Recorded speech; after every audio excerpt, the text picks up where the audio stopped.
I will build my church. Oh, Peter is not a church. James is not a church. John is not a church. It is his church. And in my little time in life, I've seen some people say, my church. And they run it as if it's their church. If it's your church, you can't stand it. His church will continue to be built. Its building is an ever-growing entity. He's been building it since over 2,000 years ago. He's still building it. So I see every congregation needs to grow. Grow spiritually, intense growth. Grow socially, but we should love one another. Grow numerically, others should come in.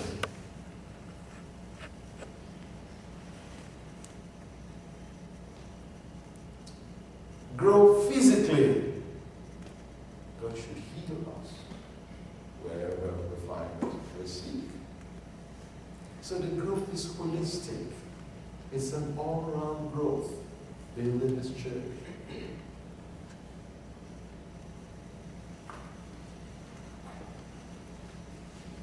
And the growth is continuous. Continuous. So wherever I find that growth has stopped, stagnated, I should ask myself questions.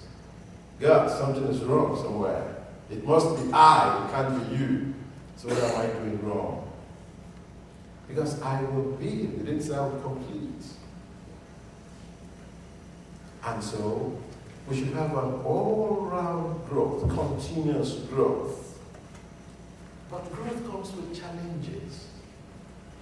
Something I like about a woman when she's pregnant and she's going to come with a baby is that she starts growing bigger.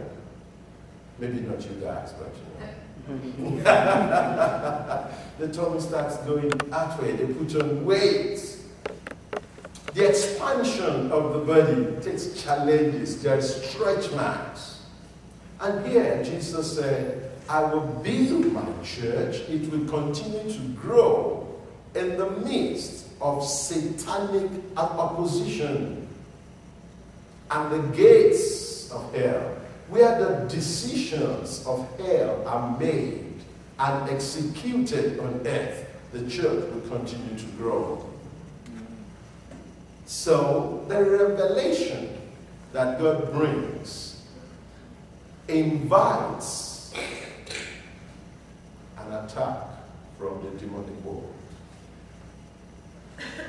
You can grow a business without God. You can grow an empire without God. You can grow a church without God. Because Satan is going to come. And yet, the church will grow in the midst of this opposition. And I tell myself this, anywhere there is no opposition, maybe Jesus is out of the door, he's not inside.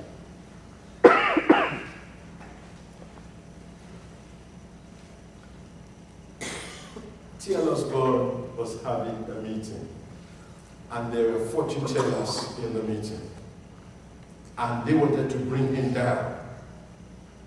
And at the point he stood and said, all of you with mystical powers, your fortune tellers, who have come here to derail the meeting, come out here to be saved or be destroyed. What if he did not know?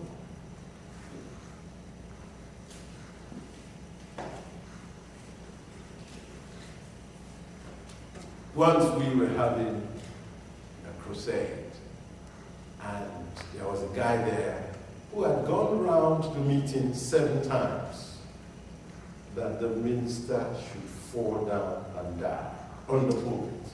He's gone around. And the 7th time, nothing happened. So when the altar call was made, he came with the powers. He said, this has never happened. I don't go anywhere that I'm not a winner. But here I came, and I went around 7 times. He said, so you must have a higher power. Can I have it? Remember? Like Simon. So we know revelation comes with responsibility and power, so that God's kingdom can be built by God himself in spite of the opposition. One day we went to a Bible study, and somebody had been coming to the Bible study for some time. It was a hypnotist. All he wanted was a wife. So he looked for a vulnerable and beautiful lady. Hypnotized her. At the end of the Bible study, he started going out. But somebody with discerning of spirits then stopped them and asked the lady, hey, who are you going out with? She said, but he's been coming for some time. Eventually found out he only hypnotized her so as to marry her. I will build my church, and yet the gates of hell, of Satan and Satanists and dark powers will not prevail. And sometimes it's not those bad ones. It could be false teachers. Like I picked up the newspaper, and I was reading here, the Church of the Latter-day Saints, I think it's in British Columbia, still arguing about polygamy. They want to be polygamous, and I think they've gone to the Supreme Court. It was in the papers. Church, polygamy. For you wives here, I don't know how you will enjoy it if your husband tells you, I'm getting another wife. I think some of you would like to show him the door before he sees it. But hey, that's church. False doctrine, false teachers. Coming in, church.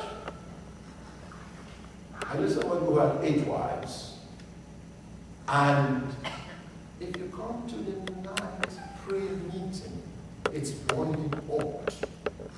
Everybody praying in tongues, walking, pacing, and you are 8 wives. And it says, I dare any of you to show me from the Bible where it says, thou shalt not have 8 wives.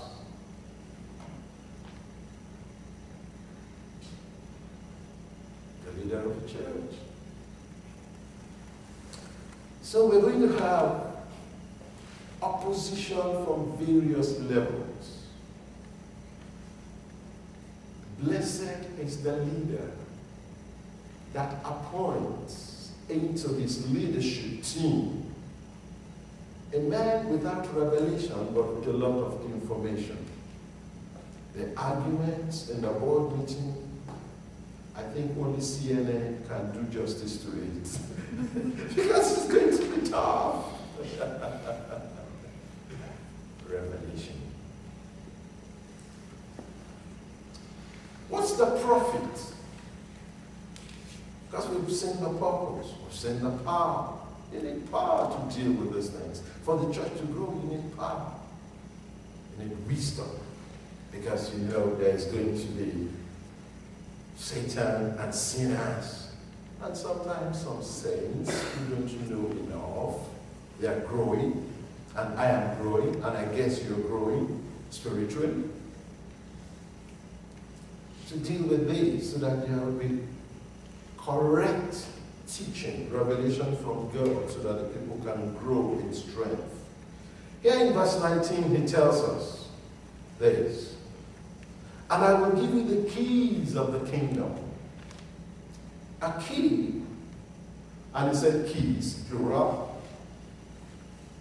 A key could be for your protection.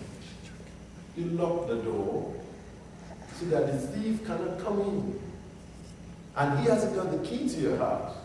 And if, you know, in Japan those days, not now, those days, you go to the shopping mall and you never lock the door of your car.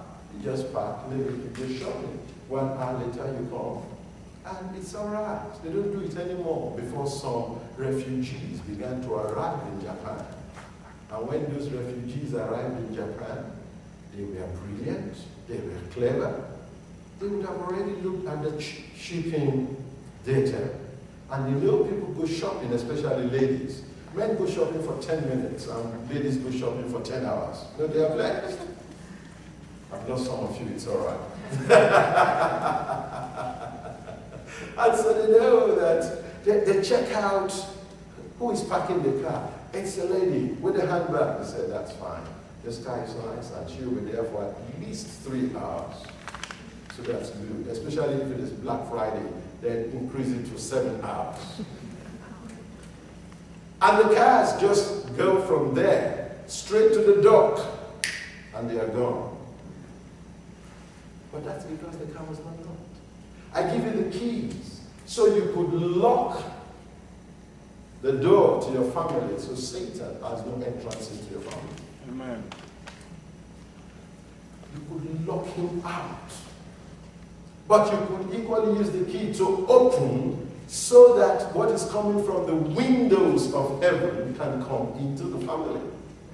So you could open it so that God could reach you. You could lock it so that Satan cannot have access. The keys. And it's good to use the keys properly. Whatever you buy